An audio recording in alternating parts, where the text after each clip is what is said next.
सुप्रभात बच्चों, मैं उषा रानी आपकी Hindi educator SRPPS online classes में आपका स्वागत करती हूँ। तो बच्चों, आज हम पढ़ेंगे कक्षा 5 में पाठ 10 लाल बहादुर शास्त्री। तो लाल बहादुर शास्त्री जी के बारे में तो आप सभी जानते ही होंगे। यह है उनका चित्र, आपने पहले भी देखा होगा, अच्छी तरह से आप परिचित होंगे। आज इनके जीवन के विषय में हम इस पाठ में पढ़ेंगे। तो आइए शुरू करते हैं। लाल बहादुर शास्त्री देश के महत्वपूर्ण नेताओं में से एक थे, जिन्होंने देश की स्वाधीनता के लिए लड़ाई लड़ी और अन्य लोगों को भी इस संघर्ष में साथ आने के लिए प्रेरित किया। तो पाठ परिचय में देखिए, प्रस्तुत पाठ में लाल बहादुर शास्त्री के बाल्यकाल से संबंधित एक घटना के बारे में बताया गया है।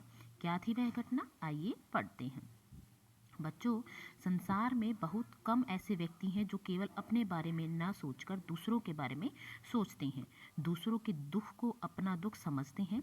ऐसे ही छोटे कद के साधारण से दिखने वाले स्वतंत्र भारत के दूसरे प्रधानमंत्री थे श्री लाल बहादुर शास्त्री। पहले प्रधानमंत्री कौन थे? जवाहरलाल नेहरू। और दूसरे प्रधानमंत्री कौन थे? श्री लाल बहादुर शास्त्री जी। इन्होंने देश की बागडोर संभालना मतलब देश को चलाने की जिम्मेदारी लेना। बागडोर संभालने में जिस समझदारी और दूरदर्शिता होती है, आज का जो हमारा व्यू है, उसके बाद आगे भविष्य में हम किसी काम को करेंगे तो उससे हमें लाभ होगा, हानि होगा, ऐसी सोच समझ रखने वाला व्यक्ति दूरदर्शिता का परिचय दिया, वह ऐतिहासिक है। यानी इन्होंने अपनी दूरदर्शिता से ऐसे जो डिसीजंस हैं वो लिए जिसे हम इतिहास में एक स्थान दे सकते हैं। यानी बहुत ही बढ़िया काम इन्होंने अपने जीवन में किए। इनका व्यक्तित्व बहुत ही सरल था, परंतु जहाँ देश की बात आती थी वहाँ ये बड़े ही मजबूत व्यक्ति थे। लाल बहादुर शास्त्री का जन्म उत्तर प्रदेश के रामनगर के एक साधारण परिवार में 2 अक्टूबर 1904 को हुआ था। तो 2 अक्टूबर को आप किसकी जन्मदिन और मनाते हैं? गांधी जी का। तो 2 अक्टूबर को ही गांधी जी का भी जन्म हुआ और लाल बहादुर शास्त्री जी का भी जन्म हुआ। तो दोनों की ही जन्म दिवस जयंती उस दिन आती है। इनके पिता शारदा प्रसाद एक स्कूल में अध्यापक थे। शास्त्री जी की माँ सरल स्वभाव की महिला थीं। उनमें सच्चाई, स्वाभिमान तथा देशभक्ति की भावना कूट कर भरी हुई थी। यानी वो देशभक्ति की भावना से ओतप्रोत थी। उन्हें देश के लिए जीना मरना बड़ा अच्छा लगता था। शास्त्री जी की बचपन का नाम नन्हे था। नन्हे क्यों था? क्योंकि इनका कद जो है वो छोटा था, ज़्यादा ऊंचे लंबे चौड़े व्यक्ति नहीं थे ये। तो कद के कारण पहले क्या होता था, छोटे बच्चों को कोई भी नाम दे दिया जाता था। बाल्यकाल में इन्हें कई कठिनाइयों का सामना करना पड़ा। जब शास्त्री जी केवल 1.5 वर्ष के थे, 1.5 कितना होता है? 1.5 ईयर, तभी इनके पिता का देहांत हो गया। इनके परिवार पर मुसीबतों का पहाड़ टूट पड़ा, परंतु शास्त्री जी की माँ इतनी स्वाभिमानी थीं कि उन्होंने किसी के आगे हाथ नहीं फैलाया। वे उन्हें लेकर अपने पिता के घर चली गई।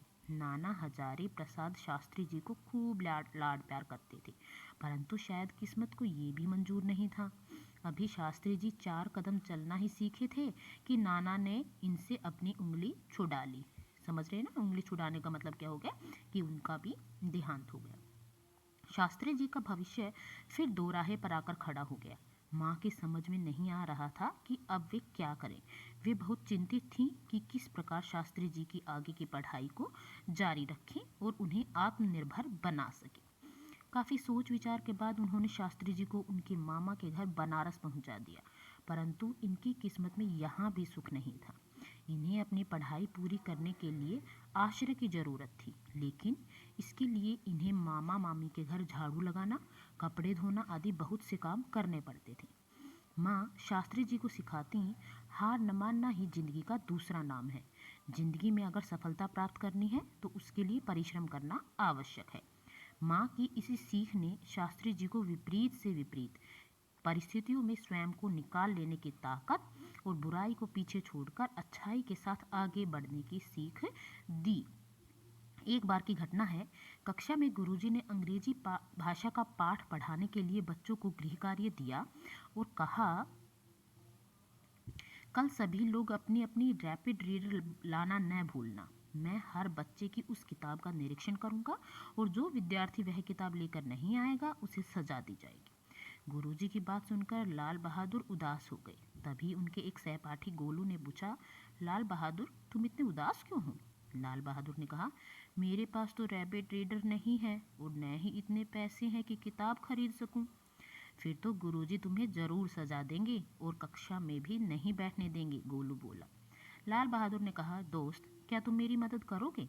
गोलू बोला, हाँ हाँ दोस्त बताओ, मैं तुम्हारी क्या मदद कर सकता हूँ?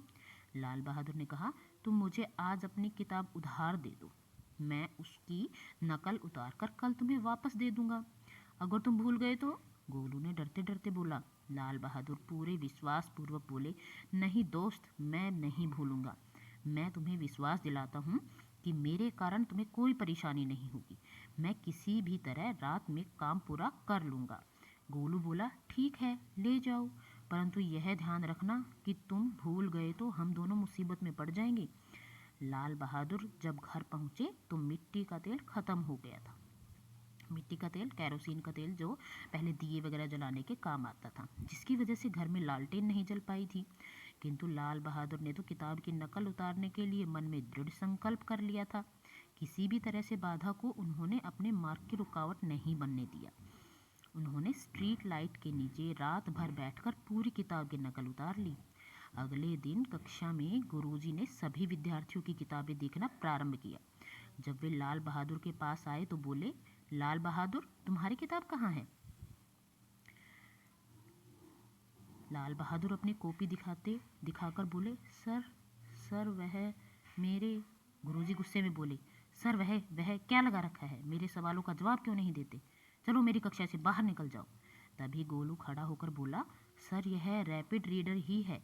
लाल बहादुर के पास किताब खरीदने के पैसे नहीं थे, इसलिए इसने मुझसे किताब लेकर रात भर में पूरी किताब इस कॉपी में लिख ली। गोलू की बात सुनकर गुरुजी ने दांतों तले उंगली दबा ली। उन्होंने लाल बहादुर की कॉपी उठाकर देखी तो उनका गला भर आया। फिर प्यार से लाल बहादुर के सिर पर हाथ फेरकर बोले, बेटा मुझे तुम पर गर्व है। आज से तुम्हें किसी भी चीज़ की आवश्यकता हो तो मेरे घर का दरवाज़ा तुम्हारे लिए हमेशा खुला है। कभी संकोच मत करना। संकोच करना मतलब हिचकिचाना नहीं। मुझे यकीन है कि तुम एक दिन बड़े होकर अवश्य ही अपने स्कूल का नाम रोशन करोगे। जब लाल बहादुर बड़े हुए तो वे भी महात्मा गांधी के साथ भारत माता को गुलामी की बेड़ियों से आज़ाद कराने के लिए स्वतंत्रता संग्राम में कूद पड़े। गांधी जी ने जब 1920 में असहयोग आंदोलन चलाया तो लाल बहादुर ने भी उसमें बढ़ चढ़कर भाग लिया। शास्त्री जी सदैव देश हित और गरीबों के हित को सर्वोपरि रखते थे। वे लोभ, लालच और व्यक्तिगत स्वार्थ से बहुत ऊपर थे। उन्होंने दिन रात परिश्रम किया। एक दिन ऐसा आया कि इसी लगन और परिश्रम के कारण सन 1965 में उन्हें भारत का प्रधानमंत्री चुना गया। शास्त्री जी ने प्रधानमंत्री के पद को सदैव देश की सेवा करने का एक अवसर माना। जब सन 1964 में देश के आर्थिक हालात बिगड़ रहे थे और अनाज की कमी हो गई थी, तभी शास्त्री जी ने सप्ताह में एक दिन अपने घर में खाना न पकाने का आदेश दिया। बाद में अपने निवास के पीछे की जमीन पर स्वयं ही हल चलाकर खेती करना शुरू कर दिया। उन्होंने राष्ट्र के नाम देश संदेश में कहा कि अपनी आज़ादी की रक्षा और देश की सुरक्षा में आत्मनिर्भर होना जितना जरूरी है उतना ही जरूरी खाद्यान्न के मामले में भी आत्मनिर्भर बने। जय जवान जय किसान का नारा भी उन्होंने जय जवान जय किसान का संदेश सारे राष्ट्र को शास्त्री जी ने ही दिया था। सन 1965 में जब पाकिस्तान ने भारत के विरुद्ध जंग का ऐलान कर दिया, उस समय शास्त्री जी ने देश का अभूतपूर्व नेतृत्व किया और युद्ध का मुंह तोड़ जवाब देकर देश को एक नई ऊर्जा से भर दिया। शास्त्री जी ने गांधी जी के जीवन मूल्यों को अपने जीवन में उतारा और देशवासियों के अंदर इस आत्मविश्वास को भर दिया कि एक साधारण आदमी की अपनी ईमानदारी, मेहनत और लगन के बल पर एक साधारण आदमी भी अपनी ईमानदारी, मेहनत और लगन के बल पर असाधारण ऊंचाइयों को छू सकता है। 11 जनवरी 1966 को शास्त्री जी का देहांत हो गया। उनके महान व्यक्तित्व के कारण उन्हें देश के सबसे बड़े सम्मान भारत रत्न से सम्मानित किया गया। आज शास्त्री जी हमारे बीच नहीं हैं, पर वे हमें सिखा गए हैं कि इंसान हर उस काम को कर सकता है जिसे वह दिल और दिमाग से सचमुच करना चाहता है। तो ये थी शास्त्री जी की जीवनी, जिसे पढ़कर मुझे आशा है कि ज़रूर आपने बहुत कुछ सीखा होगा। तो मिलते हैं नेक्स्ट वीडियो में। Till that okay, bye bye.